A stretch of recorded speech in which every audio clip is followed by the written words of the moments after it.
बताना है कि यहाँ पर जो गुजरात के जो तट है उसे क्या बोलते हैं। तट रेखा का नाम भी कभी कभी पूछ देता है। बताना है गुजरात के जो तट है, गुजरात के जो तट है यहाँ से लेके दमन तक, कहाँ तक, दमन तक जो गुजरात के पूरा तट है उस तट को क्या बोलते हैं, काठियावाड़ा का तट। क्या बोलते हैं, काठियावाड़ा के तट, काठियावाड़ा के तट कहा जाता है। फिर दमन से लेके गोवा तक, दमन से लेके गोवा तक के तट को क्या कहा जाता है, जल्दी बताओ। कोंकण तट। कहाँ चल जाता है, कोंकण तट। क्या बोलते हैं, कोंकण तट कहते हैं।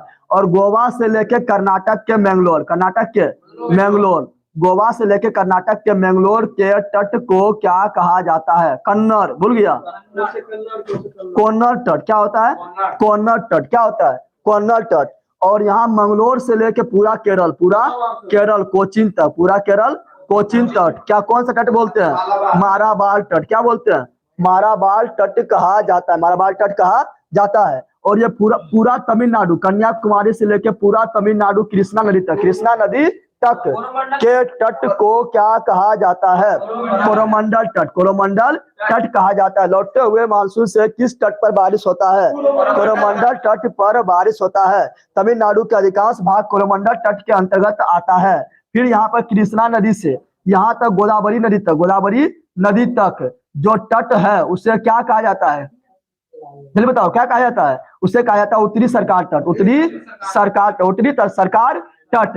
लेकिन उड़ीसा वाला तट का स्पेशल नाम क्या है, उड़ीसा वाला तट का स्पेशल नाम क्या है, उत्कल तट। कौन तट है, उत्कल तट, उत्कल तट है। और पश्चिम बंगाल वाला तट का स्पेशल नाम क्या है, पश्चिम बंगाल वाला तट का स्पेशल नाम क्या है, दीघा तट। क्या है, दीघा तट है, दीघा तट है। तो बता दो गुजरात वाला तट का नाम, काठियावाड़ा, काठियावाड़ा। दमन से लेकर गोवा तक के तट का नाम कोंकण, कोंकण। और गोवा से लेकर कर्नाटक के मंगलोर तक के कन्नड़, कन्नड़ तट। और पूरा केरल वाला यानी कर्नाटक के मैंगलोर से कोचीन तक, कौन सा, कोचीन है, तिरुवनंतपुरम तक, कौन सा, तो मालाबार, मालाबार। और यहाँ कन्याकुमारी से पूरा कृष्णा नदी तक यानी पूरा तमिलनाडु के तट को कोरोमंडल तट, कोरोमंडल तट।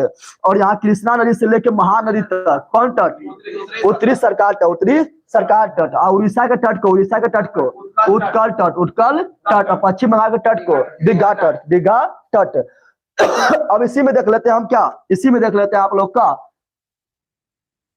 भारत में बताना है कितने बड़ा बंदरगाह है, भारत में कितने बड़ा बंदरगाह है, जल्दी बताओ। भारत में कितने बड़ा बंदरगाह है, जल्दी बता देना है। उत्कल तट है ना, हाँ, उड़ीसा के तट को उत्कल तट कहा जाता है। बिल्कुल डायरेक्ट लिख दिया आप लोग। 13 बड़ा बंदरगाह, कितना है, 13 है। बताना है कि एक बंदरगाह आपका सूरत में है, कहाँ पर है, गुजरात में। कहाँ पर है, गुजरात में है। कांडला बंदरगाह, कौन है, कांडला बंदरगाह। पूछा कांडला बंदरगाह कहाँ पर है, गुजरात। कांडला बंदरगाह कहाँ पर है, गुजरात। क्वेश्चन पूछेगा, बताओ कि भारत का एकमात्र ज्वारीय बंदरगाह कौन है, ज्वारीय बंदरगाह कौन है, कांडला बंदरगाह। कौन है, कांडला बंदरगाह है। क्वेश्चन पूछेगा स्पेशल इकोनॉमिक जोन, विशेष आर्थिक क्षेत्र में किस बंदरगाह को डाला गया है, कांडला बंदरगाह, कांडला बंदरगाह हो जाएगा। क्वेश्चन पूछेगा पाकिस्तान में जो पहले कराची बंदरगाह था, कराची बंदरगाह था, उससे निपटने के लिए, उसके भरपाई करने के लिए भारत में कौन सा बंदरगाह बनाया गया था, कांडला बंदरगाह, कांडला बंदरगाह हो जाएगा।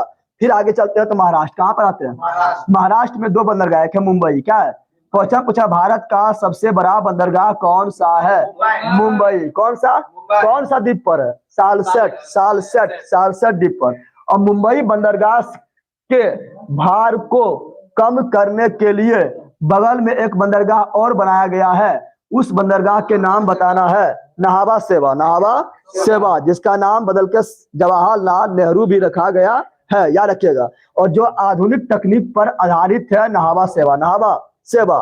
फिर क्वेश्चन पूछेगा कि मार्मो गोवा नामक बंदरगाह किस राज्य में है, मार्मो गोवा नामक बंदरगाह किस राज्य में है, गोवा। क्या जाएगा, गोवा में मार्मो गोवा, गोवा में मार्मो गोवा।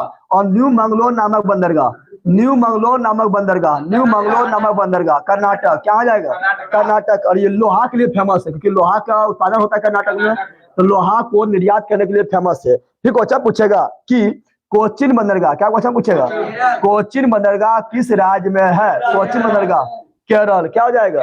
केरल। बोलेगा अरब सागर के रानी किसे कहा जाता है? कोचीन को कहा जाता है। क्वेश्चन पूछेगा पूर्व का वेनिस किसे कहा जाता है? पूर्व का वेनिस भी कोचीन को कहा जाता है। अब यहाँ पहुंचते हैं दक्षिण में। कहाँ पहुंचते हैं? यहाँ पर एक बंदरगाह है, उसका नाम है तूतीकोरिन। क्वेश्चन पूछा तूतीकोरिन नामक बंदरगाह, तूतीकोरिन नामक बंदरगाह किस राज्य में है? तमिलनाडु में है। भारत का सबसे दक्षिणतम बंदरगाह कौन है? मुख्य भूमि पर, मुख्य भूमि पर भारत का सबसे दक्षिणतम बिंदु कौन है? तूतीकोरिन। क्वेश्चन पूछेगा यहाँ चेन्नई है, क्या मिल जाएगा? चेन्नई। क्वेश्चन पूछेगा चेन्नई यहाँ पर है, ठीक है। क्वेश्चन पूछेगा कि चेन्नई नामक बंदरगाह किस राज्य में है? तमिलनाडु। क्या जाएगा? तमिलनाडु में। और चेन्नई के क्वेश्चन पूछा भारत का सबसे पुराना कृत्रिम बंदरगाह कौन है? तो चेन्नई। कौन है? भारत का सबसे पुराना कृत्रिम बंदरगाह कौन है? तो चेन्नई। कौन है? चेन्नई है। चेन्नई के भार को कम करने के लिए इसके बगल में एक बंदरगाह बनाया गया है, उस बंदरगाह का क्या नाम है? एन्नोर। क्या है? एन्नोर। क्या है? एन्नोर बंदरगाह। एन्नोर बंदरगाह। बोलो तूतीकोरिन तमिलनाडु, तूतीकोरिन तमिलनाडु, एन्नोर तमिलनाडु, चेन्नई तमिलनाडु, तूतीकोरिन तमिलनाडु, एन्नोर तमिलनाडु, चेन्नई तमिलनाडु। अब पहुंचते हैं आंध्र प्रदेश। कहाँ पहुंचते हैं? आंध्र प्रदेश। आंध्र प्रदेश में यहाँ एक बंदरगाह है, उसका नाम क्या है? विशाखापट्टनम। क्या है? विशाखापट्टनम। क्वेश्चन पूछेगा विशाखापट्टनम नामक बंदरगाह कहाँ पर है? आंध्र प्रदेश। कहाँ पर है? आंध्र प्रदेश। क्वेश्चन पूछेगा कि देश का सबसे गहरा बंदरगाह कौन है? देश का सबसे गहरा बंदरगाह विशाखापट्टनम। विशाखापट्टनम देश का सबसे गहरा बंदरगाह है। क्वेश्चन पूछेगा डॉल्फिन नोज नामक पहाड़ी, डॉल्फिन नोज नामक पहाड़ी जो है किस बंदरगाह को सुरक्षा प्रदान करता है? विशाखापट्टनम। विशाखापट्टनम। लेकिन एलिफेंटा नोज नामक पहाड़ी, यहाँ पर एक पहाड़ी है एलिफेंटा नोज नामक पहाड़ी, किस बंदरगाह को सुरक्षा प्रदान करता है? तो मुंबई। क्या हो जाएगा? मुंबई। या dolphin nose Visakhapatnam, dolphin nose Visakhapatnam हो जाएगा, जो देश के सबसे गहरा बंदरगाह है। फिर क्वेश्चन पूछेगा पारादीप। क्या पूछेगा? पारादीप नामक बंदरगाह किस राज्य में है? पारादीप नामक बंदरगाह ओडिशा। पारादीप ओडिशा, पारादीप ओडिशा। और क्वेश्चन कोलकाता, कोलकाता नामक बंदरगाह वेस्ट बंगाल, वेस्ट बंगाल हो जाएगा। और एक आपका है अंडमान निकोबार में पोर्ट ब्लेयर, क्या जो नवीनतम है 13। कौन है? नवीनतम 13वां बंदरगाह जो है वो पोर्ट पोर्ट ब्लेयर जो है, पोर्ट ब्लेयर जो है ये कहाँ पर है? तो पोर्ट ब्लेयर आपका है अंडमान निकोबार, अंडमान निकोबार में है। ये हो गया बंदरगाह। क्या हो गया? बंदरगाह का खेला समाप्त। जहाँ जो है देश दुनिया से सामान भारत में आता है, माल उतरता है, फिर माल लदा के चल जाता है, जहाँ पर जहाज रुकने के लिए स्थान होता है, ठीक है ना। बंदरगाह किसे कहते हैं? ये सब मैराथन ने पूछने का है, फाउंडेशन ने पूछ